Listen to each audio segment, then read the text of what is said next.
On a tous des schémas dans nos vies, et souvent les plus puissants, eh bien ce sont les plus silencieux. Ceux qui se transmettent de génération en génération, parfois sans qu'un seul mot ne soit prononcé. Aujourd'hui, on va explorer une métaphore vraiment parlante tirée du livre de Johann Drost, celle de l'arbre de vie, pour essayer de comprendre ces dynamiques familiales cachées. Imaginez un peu la scène, un anniversaire en famille. Tout se passe bien, l'ambiance est plutôt sympa, jusqu'à ce que quelqu'un pose une question, toute simple, sur le passé. Et là, d'un coup, un petit silence, un léger malaise et hop, on change vite de sujet. C'est un moment presque anodin, mais ça en dit long. C'est une porte qui se referme tout doucement. Une dynamique que je pense beaucoup de gens connaissent. Et ça nous amène à la grande question.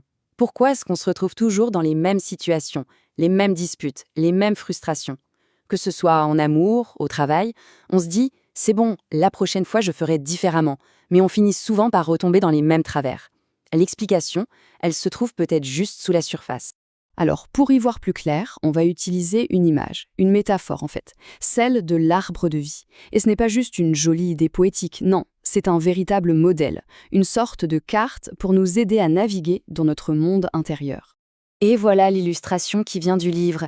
Cet arbre, il symbolise parfaitement la connexion entre ce qu'on voit et ce qui est caché.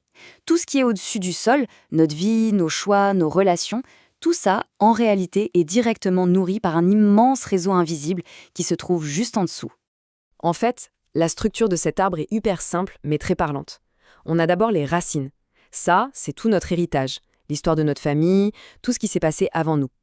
Ensuite, il y a le tronc. Le tronc, c'est notre vie ici et maintenant, notre quotidien.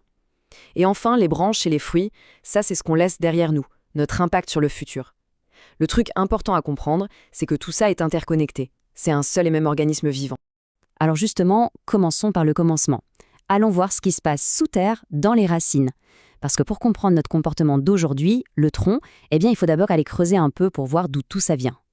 Ce qu'il faut comprendre, c'est que de ces racines, on hérite en gros de deux types de choses, des dons et des fardeaux. Les dons, c'est génial. Ce sont des forces comme la résilience, la loyauté, l'humour. Mais on hérite aussi de fardeaux. Des choses plus lourdes comme des secrets de famille, une tristesse qui n'a jamais été exprimée ou une sorte de vigilance permanente. Ce sont des choses qu'on porte, souvent sans même savoir pourquoi. Pour rendre ça plus concret, prenons l'exemple du livre Henri et Ilégonda. Henri, il a connu la guerre. Pour lui, la vie, c'est une question de contrôle, d'organisation. C'est comme ça qu'il se sent en sécurité.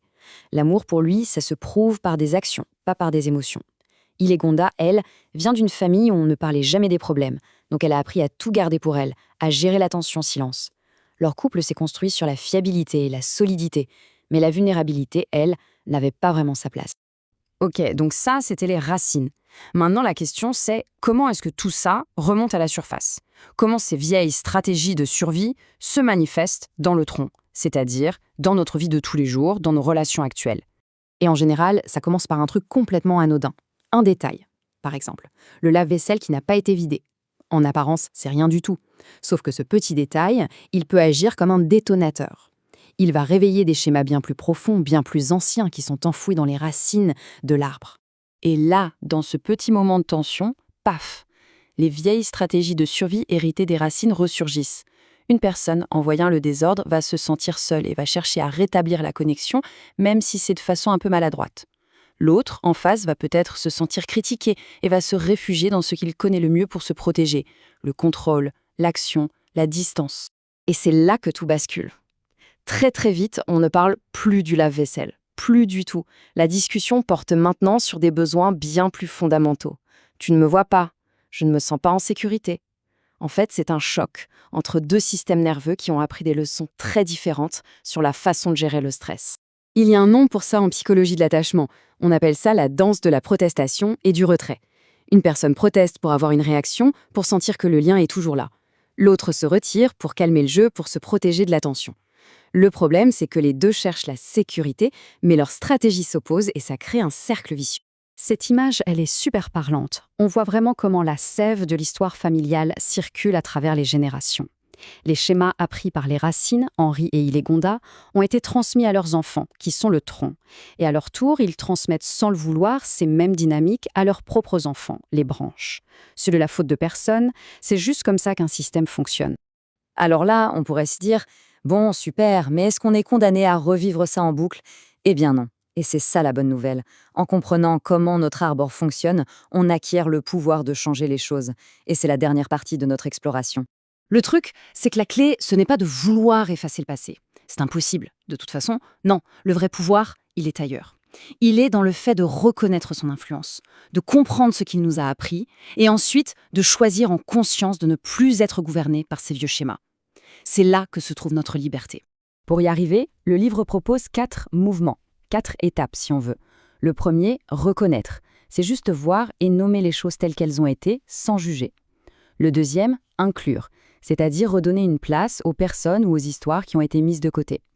Le troisième, qui est essentiel, restituer, rendre symboliquement les peines, les responsabilités qui ne sont pas à nous. Et enfin, le quatrième, recevoir, accepter pleinement les forces, les dons que notre lignée nous a aussi transmis.